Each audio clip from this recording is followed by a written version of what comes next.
Assalamualaikum warahmatullahi wabarakatuh. Halo anak-anak semua. Hari ini kita akan belajar tema 3, subtema 2, pembelajaran kelima. Sudah siap untuk belajar hari ini? Kalau sudah siap, mari kita mulai belajarnya.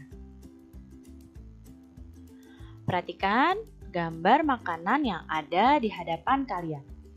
Di hadapan kalian ini ada menu 4 sehat, 5 sempurna yang terdiri dari makanan pokok, lauk pauk, buah-buahan, sayur mayur, dan juga susu. Pada usia pertumbuhan seperti kalian, anak-anak haruslah memakan makanan yang bergizi.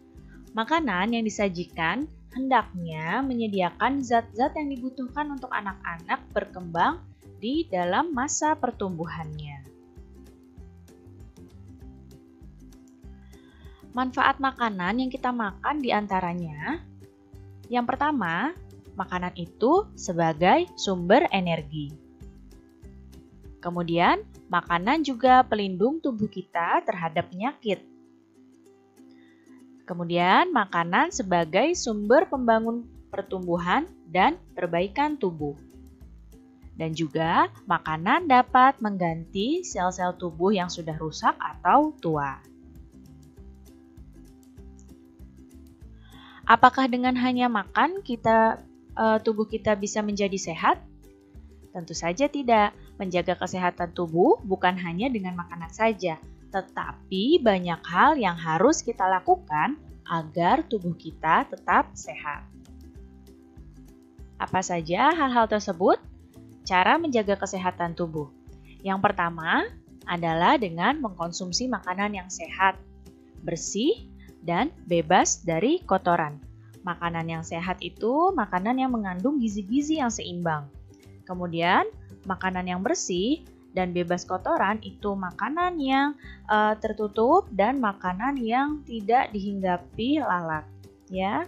Kemudian, untuk menjaga kesehatan tubuh, kita juga harus makan dengan tepat waktu. Jika sering terlambat makan, maka akibatnya kita bisa terkena penyakit MAH. Begitu pula jika kita mengkonsumsi makanan yang tidak sehat atau tidak bersih, bisa menyebabkan penyakit tipes. Kemarin kita sudah membahas ya.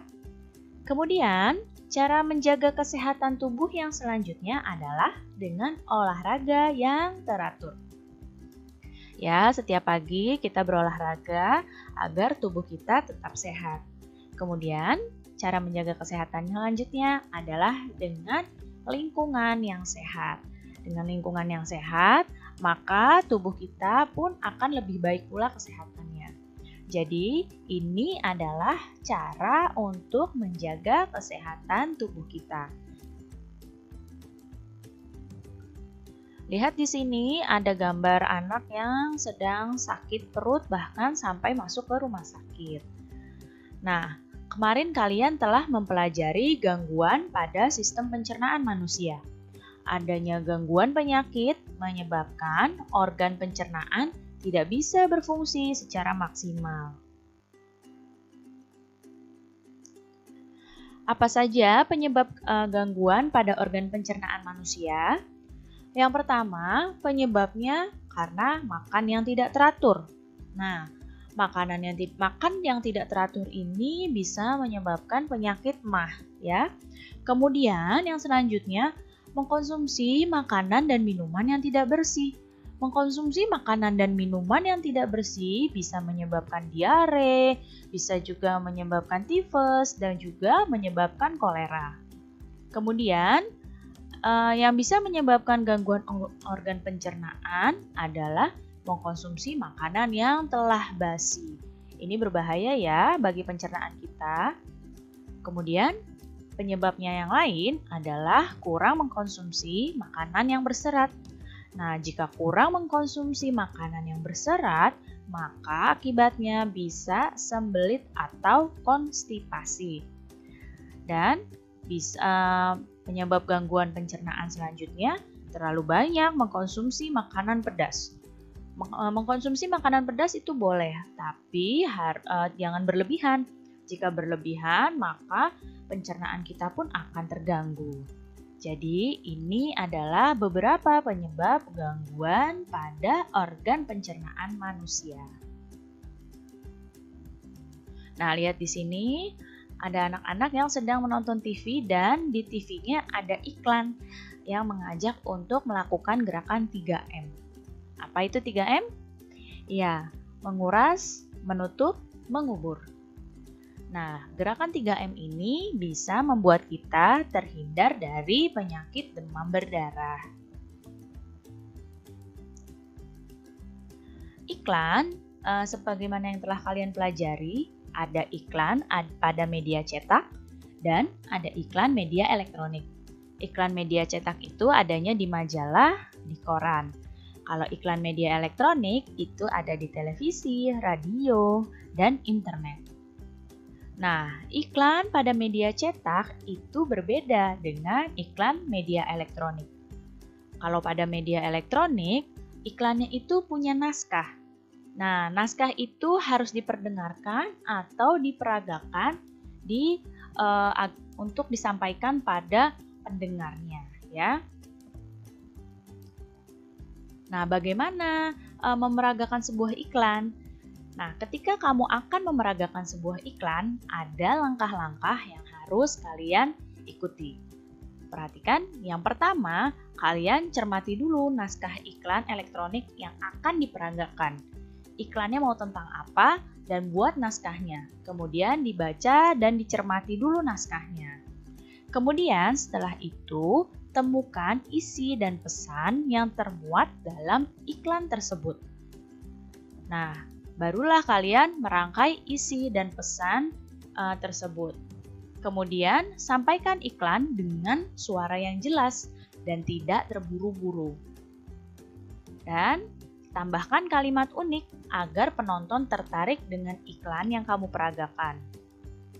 Serta yang terakhir, saat memeragakan iklan elektronik, usahakan pandangan mata mengarah pada penonton. Ya, kalau di depan kamera, pandangan kalian mengarah ke kamera. Jadi, ini adalah langkah-langkah untuk memeragakan iklan elektronik. Nah, lihat di sini ada anak yang melihat iklan tarian khas Indonesia. Tarian yang dia lihat adalah tari Kancet Papatai. Nah, tarian ini berasal dari Kalimantan Timur.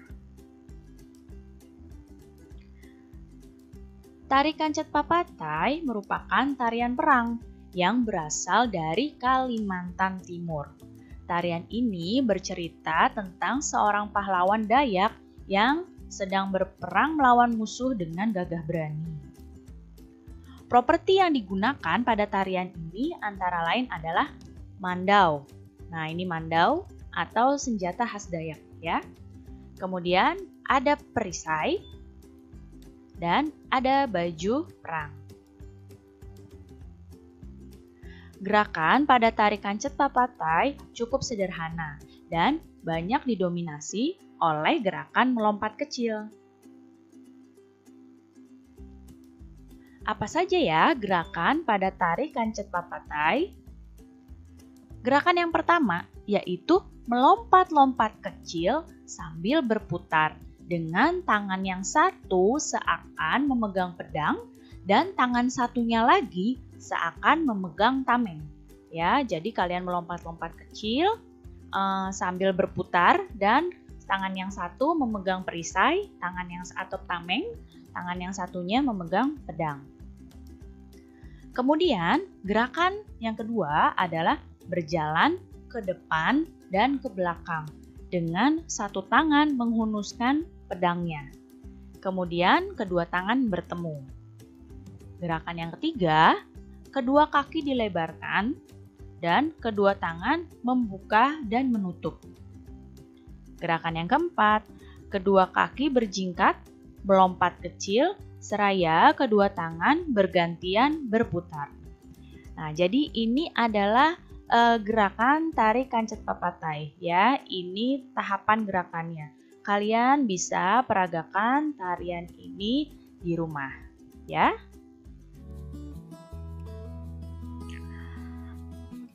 Kehidupan sosial budaya masyarakat Indonesia sangatlah beragam. Keragaman tersebut dapat terlihat dari suku, agama, kebudayaan, dan bahasa milik Indonesia yang sangat beragam. Indonesia itu wilayahnya sangat luas ya, dari Sabang sampai Merauke, sehingga keberagaman ini sangat mungkin terjadi. Keberagaman budaya yang dimiliki bangsa Indonesia telah lama menjadi identitas bangsa kita. Bangsa Indonesia dikenal sebagai bangsa yang besar dengan keragaman yang ada. Tetapi, keragaman tersebut mampu menciptakan kerukunan di antara perbedaan tersebut. Jadi, Indonesia itu terkenal dengan negara yang sangat rukun meskipun di dalamnya terdapat banyak perbedaan. Nah, keberagaman hendaknya dijadikan kekuatan untuk memperkuat persatuan dan kesatuan bangsa Indonesia. Lalu apa sih manfaat keberagaman bagi bangsa Indonesia? Tentu saja keberagaman memiliki banyak manfaat bagi bangsa kita. Di antaranya adalah yang pertama, keberagaman dapat menumbuhkan sifat nasionalisme. Kemudian, keberagaman adalah identitas bangsa kita di dunia internasional. Keberagaman juga sebagai alat pemersatu bangsa. Dan keberagaman juga dapat memupuk sikap toleransi. Jadi, ini beberapa manfaat keberagaman bagi bangsa Indonesia.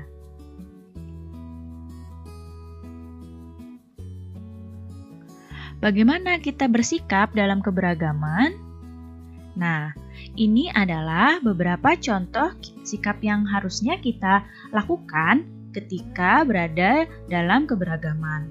Yang pertama adalah menghargai pendapat teman dalam kegiatan musyawarah. Kemudian, sikap selanjutnya adalah saling menghargai meskipun berbeda suku, agama, dan adat istiadat.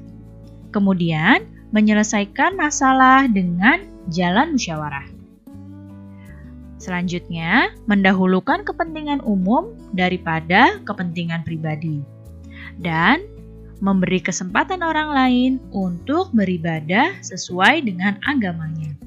Jika sikap-sikap ini terus kita jalankan, tentu saja keberagaman akan terus menciptakan kerukunan bagi bangsa kita. Nah, sekarang kalian lihat ada satu keluarga yang sedang menonton TV. Dan ternyata di TV ada iklan elektronik tentang memperkukuh persatuan dan kesatuan bangsa. Untuk dapat menemukan kata kunci pada iklan, kita perlu memahami isi iklan dengan baik. Kata kunci adalah kata-kata yang merupakan konsep atau gagasan yang berkaitan dengan produk atau jasa yang ditawarkan. Bagaimana cara menemukan kata kunci pada iklan? Nah, iklan itu terbagi jadi iklan media cetak dengan media elektronik.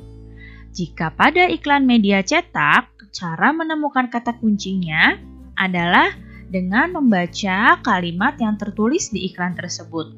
Kata kuncinya dapat ditemukan dalam setiap kalimat yang tertulis di iklan. Ini kalau pada media cetak. Sedangkan pada iklan media elektronik, iklannya itu kata kuncinya dapat ditemukan dengan mencermati tiap percakapan antar tokohnya. Ya, jadi bedanya ini ya. Kalau pada media cetak itu tertulis pada iklannya, kalau pada media elektronik kamu harus mencermati atau memperhatikan tiap percakapan dari tokoh pada iklan tersebut. Nah, bagaimana cara menyimpulkan kata kunci pada iklan? Yang pertama, Perhatikan kalimat, gambar, atau dialog dalam iklan tersebut. Ya, jika pada iklan media cetak, kalian perhatikan kalimat dan gambarnya.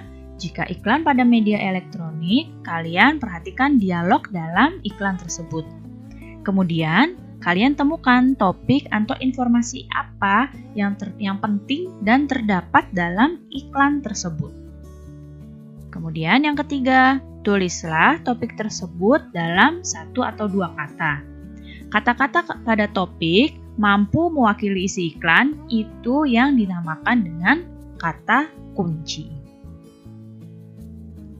Baik anak-anak, cukup sekian ya penjelasan Ibu kali ini. Mudah-mudahan kalian paham dan mengerti. Terima kasih anak-anak semua. Sampai jumpa lagi. Wassalamualaikum warahmatullahi wabarakatuh.